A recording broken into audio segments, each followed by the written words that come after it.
আসসালামু আলাইকুম কলেজের আপু ও ভাইয়েরা, এই ভিডিওর মাধ্যমে আরো দুইজনকে এই দুইটি 4 পিস ব্ল্যাক কম্বো সেটটি গিফট দেওয়া হবে আজকে। সেদিন যে তোমাদের একজনকে 4 piece black combo set gift করেছিল, আজকে সেই একই ব্যক্তি আমাদের কলেজের আরো দুইজন আপুকে গিফট করতেছে। আসলে গিফট একটা ভাগ্য, কার ভাগ্যে কখন গিফট চলে আসে সেটা কেউ বলতে পারে না, তাই সবাই মন খারাপ করা যাবে না। সবাই চাঁদপুরের সেই মোতালেব ভাইয়ের জন্য দোয়া করবা, কারণ সম্পূর্ণ ক্রেডিট ওনার, যে উনি আরো দুইজনকে গিফট করতেছে। আর হ্যাঁ, শুধু এটা না, কালকে রাতে যে একজন কন্টেস্ট উইনার হয়েছিল সেটা তো ক্যান্সেল হয়েছে পেজে ফলো না থাকার কারণে। সেটা আবার আজকে লটারি হবে জেনবি মার্ট পেজে রাত 8টায়। ইনশাল্লাহ ভাগ্যে থাকলে অবশ্যই পাবা।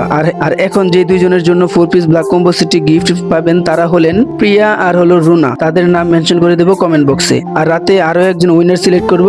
সবাই সব মেলা আর আমাদের ব্যাকআপ পেজে ফলো দিয়ে অ্যাক্টিভ থাকবা, কারণ কার ভাগ্যে কখন গিফট চলে আসে সেটা কেউ বলতে পারে না। আর সবাই গিফটের জন্য পেজে থাইকো না, কারণ গিফট একটা ভাগ্য। আমি চাই না আমার কলেজের আপুরা শুধু গিফটের জন্য আমার পেজে থাকুক। আবারও বলতেছি, সেই মুতালেব ভাইকে সবাই ধন্যবাদ জানায়ও, কারণ ওনার মন অনেক বড়, যিনি অন্যকে খুশি করে নিজে খুশি থাকে। আল্লাহ যেন দীর্ঘ হায়াত কামনা করি। ধন্যবাদ সবাইকে।